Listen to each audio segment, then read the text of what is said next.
Senhoras e senhores senadores, senhor presidente, antes mesmo do recente acatamento do pedido de impeachment pelo presidente da Câmara dos Deputados, escrevi artigo intitulado "O Tempo é Outro", publicado na Folha de São Paulo, no dia 15 de novembro, portanto, há exatos 30 dias atrás. Em determinado trecho, alertei: imperativo ainda é que todo o processo, no caso de impeachment,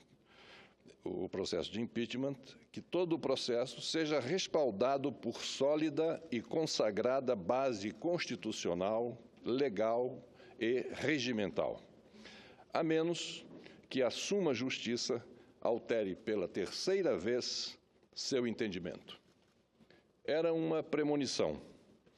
As mais recentes iniciativas sobre o assunto, sejam jurídicas, políticas ou partidárias, confirmam minha preocupação, meu temor com os rumos institucionais que o país está tomando em relação às consequências desse esgotado modelo de presidencialismo de coalizão, que tanto mal tem feito não só ao sistema político brasileiro, mas também ao nosso desenvolvimento econômico e social.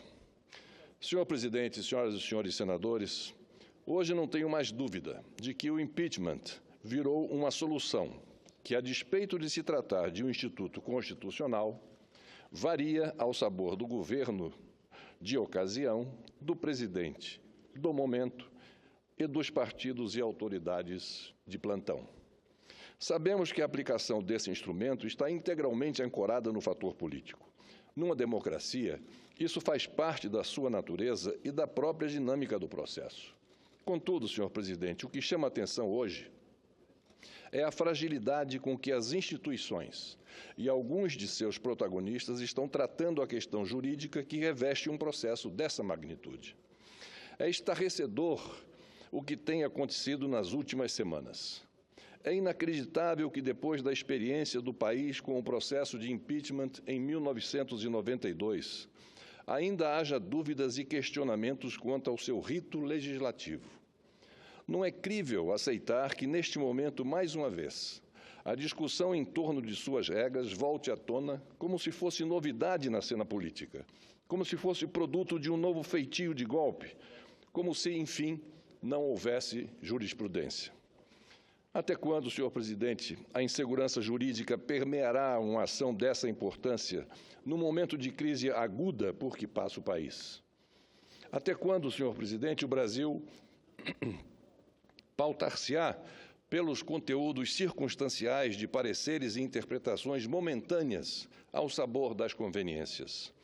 É inaceitável, senhor presidente, numa democracia que se diz norteada pelo Estado de Direito, as principais instituições do país se sentirem com a autoridade de opinar e intervir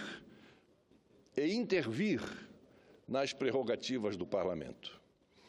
Onde reside a independência dos poderes? Onde se encontra a harmonia entre esses poderes? Senhor presidente, senhoras e senhores senadores, qual o sentido de se consultarem outros poderes, outros órgãos e instituições, para que o intérprete da Constituição decida exatamente sobre a interpretação das regras constitucionais? O que o Ministério Público tem a ver com o sistema de votação para instituir uma comissão especial de uma casa legislativa? O que é que o Ministério Público tem a ver com isso?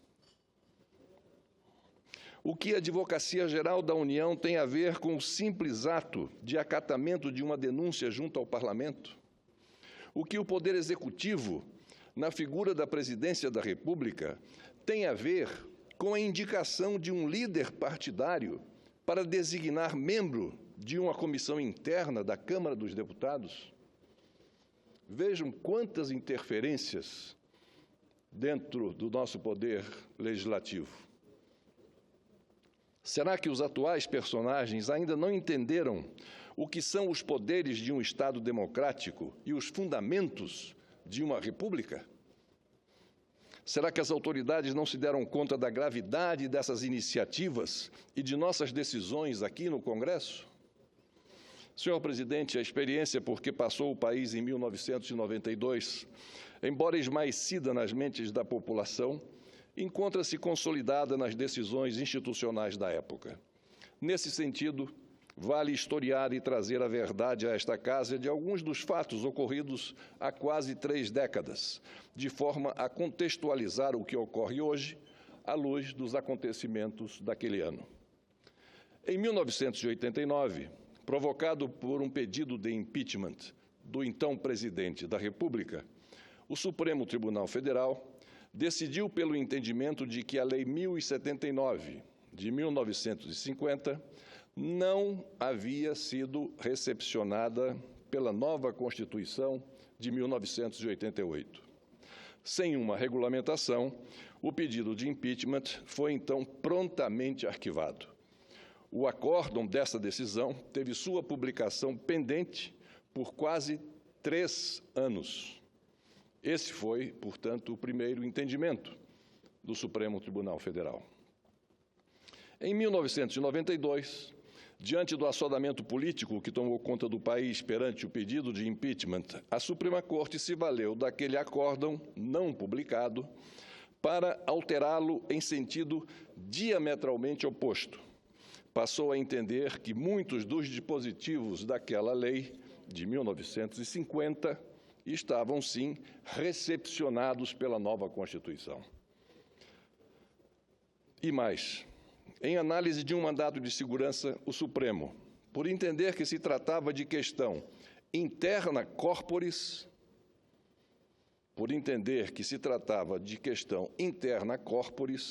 delegou ao presidente da Câmara dos Deputados a definição do rito processual com base nos dispositivos da lei ainda aplicáveis e no regimento interno da Casa. Firmou-se, assim, o rito sumário para o impeachment. Esse foi o segundo entendimento da Suprema Corte. De fato, senhor presidente, rito sumário foi o que ocorreu. Em 1992, o pedido de impeachment foi recebido na Câmara dos Deputados no dia 1º de setembro. Eleita em chapa única e votação secreta, a comissão especial encarregada do exame do pedido era composta de 49 deputados e respectivos suplentes, tendo sido instituída já no dia 3 de setembro. Quer dizer, a denúncia foi recebida no dia 1º e no dia 3 de setembro já foi instituída a comissão. O trâmite na Casa, desde a apresentação do pedido de impeachment, deu-se em apenas 28 dias, até a votação que autorizou a abertura do processo em 29 de dezembro, ou de setembro, melhor dizendo. A partir daí, o rito a ser obedecido no Senado foi fixado pelo presidente do Supremo, a quem cabia presidir as sessões do Senado como órgão, o Senado como órgão judiciário. Rito este, vale frisar, reconhecido formalmente com a publicação no Diário Oficial da União somente no dia 8 de outubro de 1992, seção 1, páginas 14.246 e 14.247, e, estranhamente, de forma apócrifa, sem assinatura de quem quer que seja. Mas digo somente no dia 8 de outubro, senhor presidente, e já concluo, pois no dia seguinte à aprovação na Câmara, ou seja, 30 de setembro, o Senado Federal recebeu a autorização e, no mesmo dia, procedeu em plenário à leitura do comunicado da Câmara. No mesmo dia, elegeu por voto secreto e chapa única a comissão especial que iria deliberar sobre o tema e, em seguida, a instituiu. Essa mesma comissão, composta por 21 senadores e respectivos suplentes, se reuniu ainda no mesmo dia 30. Escolheu seu presidente e o relator e, de imediato, aprovou, no mesmo dia 30, a admissibilidade para instaurar o processo. Um dia depois, em 1º de outubro, o parecer da comissão em regime de urgência e em sessão extraordinária do Senado foi aprovado em plenário por votação simbólica, sem discussão, encaminhamentos e nem questões de ordem. No dia seguinte, em 2 de outubro, às 10h20, foi entregue a comunicação oficial do afastamento do chefe do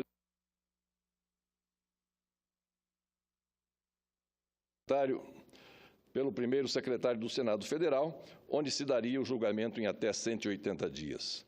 Mas nem metade desse prazo foi necessário. Já suspenso o titular do exercício da presidência da República, o ritmo apressado do processo arrefeceu-se um pouco no Senado Federal. Ainda assim, o trâmite não chegou a 3 meses. Em 29 de dezembro, mesmo com a renúncia do presidente da República, o julgamento foi adiante e cassaram seus direitos políticos por 8 anos. Já em 2015, senhor presidente, o atual pedido de impeachment foi inicialmente apresentado à Câmara numa primeira versão, posteriormente editada, também no dia 1º de setembro, não por obra do acaso, tenho certeza disso.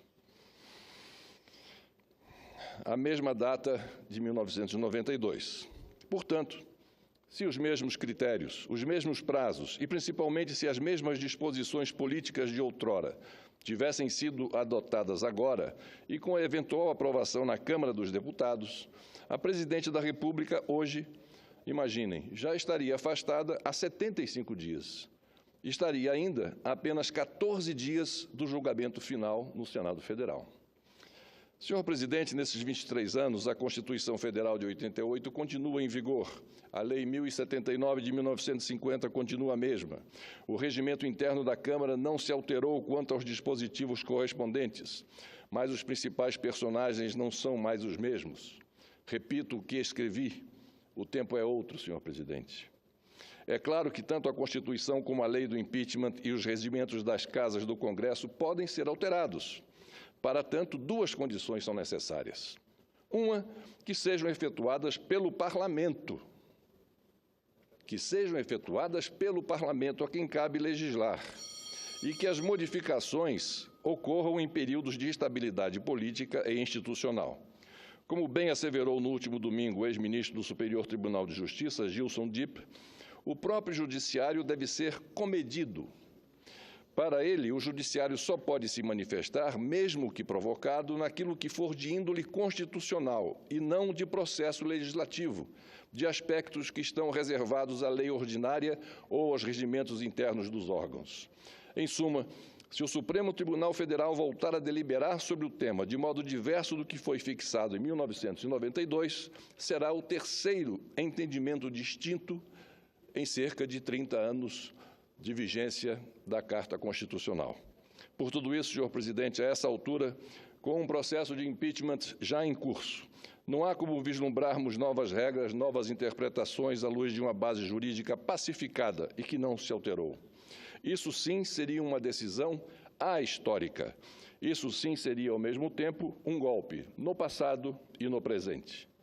O fato, senhor presidente, é que entre tantas leituras e releituras, entre tantos fatos e versões, seria até passível de se questionar, diante de novas regras que querem impor, a possibilidade de um direito readquirido. Ou seja, não seria o caso de se rever aquela decisão de 1992 e reconhecer, pelos novos fatos, pelas novas interpretações e pelo novo rito processual, um vício de origem naquele processo de 1992? Ou, para usar a expressão do ex-ministro do Supremo Tribunal Federal, Aires Brito, ao se referir ao uso de fatos de um mandato anterior como justificativas para o impeachment, não teria sido, então, uma pedalada constitucional? Senhor presidente, senhoras e senhores senadores, há tempos venho falando do esfacelamento institucional por que passa o país. Há tempos venho falando da degradação dos poderes da República. Há tempos venho falando que o próprio poder legislativo abriu mão e vem abrindo mão de atuar como contrapeso nas relações entre os poderes da União. Há tempos venho denunciando a orquestração de uma nova configuração institucional no país, em que órgãos públicos auxiliares estão se empoderando além dos limites constitucionais. Sabemos que na política não há vácuo. Por isso, a judicialização da política é até previsível e talvez inevitável em períodos de crises e deterioração do sistema político.